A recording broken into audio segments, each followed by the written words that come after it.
Then, of course, you have the first actress. Now, she would also be called perhaps Isabella, is one of the more famous names for her. And again, she's somebody of a high status. Traditionally, they have a certain number of footsteps that they take as well. We'll talk about that in a moment too.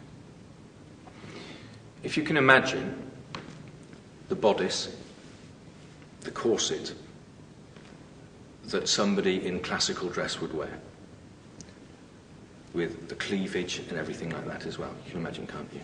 The cleavage. All of that.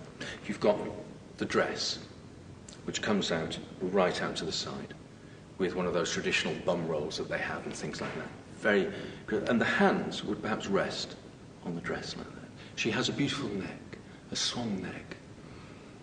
And she's like that, right? And it's almost like a hovercraft. I'll try and do this one as well. So she would move.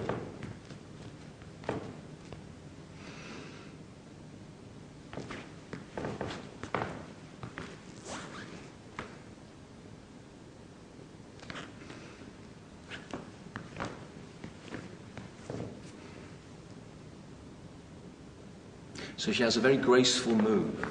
She has perhaps 5 steps to take to get to a certain point. It might well be that she takes bigger strides. It might well be that she comes on and stands in a particular place. The staging of a commedia is very important as well. This is all very traditional. These rules can be broken, you know.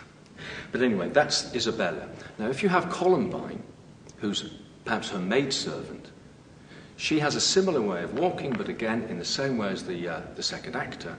She'll have the bodice, she'll have the cleavage, she'll have the dress, but she has smaller steps. So she would perhaps move like that. I'll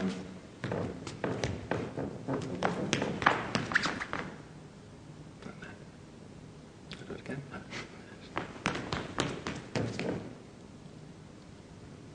She's like that.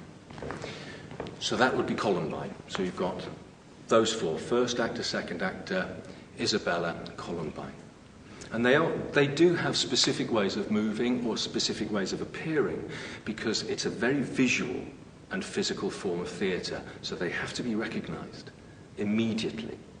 And this is what I mean about the footsteps. Now, there are many theories about how a commedia necessarily worked, but one of the things that people would say about it was that a member of the audience would be able to recognise the approach of a character on stage purely by listening to the footsteps and counting, and also listening to the speed of the footsteps.